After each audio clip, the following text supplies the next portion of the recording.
میں تو پنجتن کا غلام ہوں، میں تو اعوذ باللہ من الشیطان الرجیم، بسم اللہ الرحمن الرحیم۔ ان اللہ و ملائکتہ یصلون علی النبی یا ایھا الذین آمنوا صلوا علیہ وسلموا تسلیما، اللہم صل علی محمد و آل محمد وعجل فرجهم۔ السلام علیکم ورحمۃ اللہ وبرکاتہ۔ مومنین، جیسے کہ ہم آپ تمام مومنین کی خدمت میں گناہ ترک کرنے کے بارے میں پیش کر رہے ہیں، مومنین آج کا ہم آپ تمام مومنین کی خدمت میں پیش کرنے والے ہیں کہ کیا نوجوان جلدی گناہ چھوڑ سکتے ہیں یا نہیں، اگر نہ چھوڑیں تو اس کی کیا انجام ہوتا ہے، وہ آپ تمام مومنین کی خدمت میں پیش کرنے والے ہیں کہ امام خمینی رحمۃ اللہ علیہ بار بار نوجوانوں کو نصیحت فرماتے تھے اور کہا کرتے تھے کہ جب تک جوان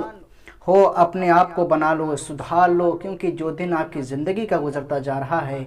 آپ کی خودسازی اور پاک دامنی مشکل تر ہوتی چلی جائے گی۔ آپ نوجوان ہیں، پاک ہیں، آپ کے دلوں کو ان بدکار قسمت ان سب سے روکنا ہوگا۔ آئیے ان صفات بد کو یک بعد دیگرے ختم کرتے چلے جائیں تاکہ آپ ایک حقیقی اور پاک باز مومن بن کر معاشرے کے لیے ایک مثال بن جائیں۔ یاد رکھیے کہ یہ گناہ اور بری صفات کینسر کے مانند ہے کہ اگر ابتدا میں ہی اس کا علاج نہ کیا جائے، اس کے اوپر توجہ نہ دی جائے تو علاج کامیاب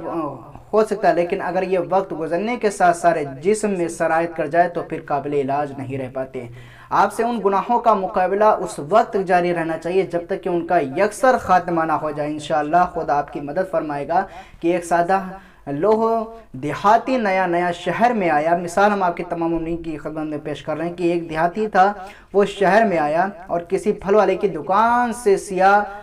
آلو چے خرید لیے۔ جب کھانا شروع کیا تو کچھ مزہ نہ آیا، سوچا کہ شاید یہ چھوٹے ہیں اس لیے بے مزہ ہیں، بے ذائقہ ہیں، اگر بڑے ہوتے اور یہ سیاہ ہوتے تو یقیناً مزیدار ہوتے۔ جب دوسرے سال اسی دکان پہ آیا تو اس نے دیکھا کہ وہاں پر سیاہ رنگ کے بڑے بڑے بیگن رکھے ہوئے ہیں۔ عزیزان محترم ذرا دیکھیں تو کہ اس بیچارے نے یہ سوچ کر کہ وہ آلوچے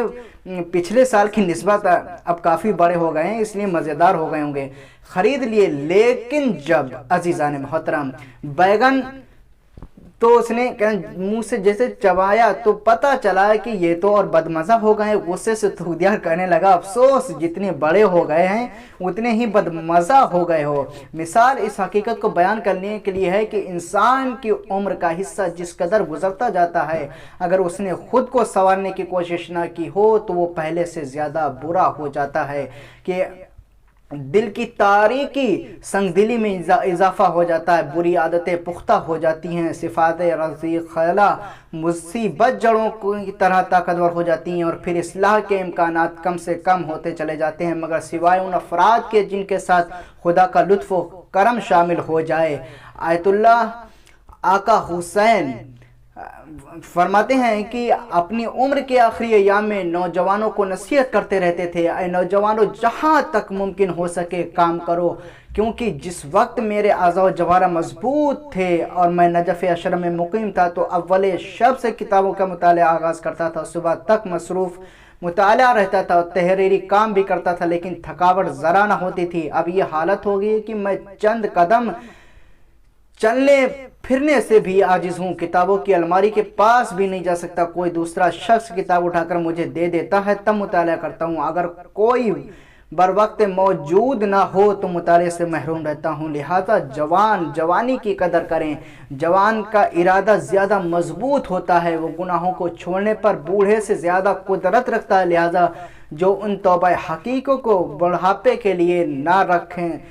رکھ چھوڑیں، آج ہی سے گناہوں سے یکسر توبہ کر لیں۔ ہم شخص کو چاہیے کہ ہم کیا سوچتے ہیں کہ ارے ابھی تو نہیں، ابھی نوجوانی کھیلنے کودنے کے دن ہیں، آگے چل کے توبہ کر لیں گے، خدا سے مغفرت کر لیں گے کیونکہ خدا بخشنے والا ہے۔ یاد رکھیے گا کہ اگر مولا کائنات علی بن ابی طالب علیہ السلام نے فرمایا ہے کہ نوجوان کی عبادت کی بہت ہی زیادہ تعریف کی ہے، اگر وہی نوجوان اگر عابد بن جائے تو کتنا اچھا ہوگا۔ تو ہم کو چاہیے خداوند عالم 14 معصومین کے صدقے میں ہر نوجوان کو گناہ کبیرہ اور صغیرہ سے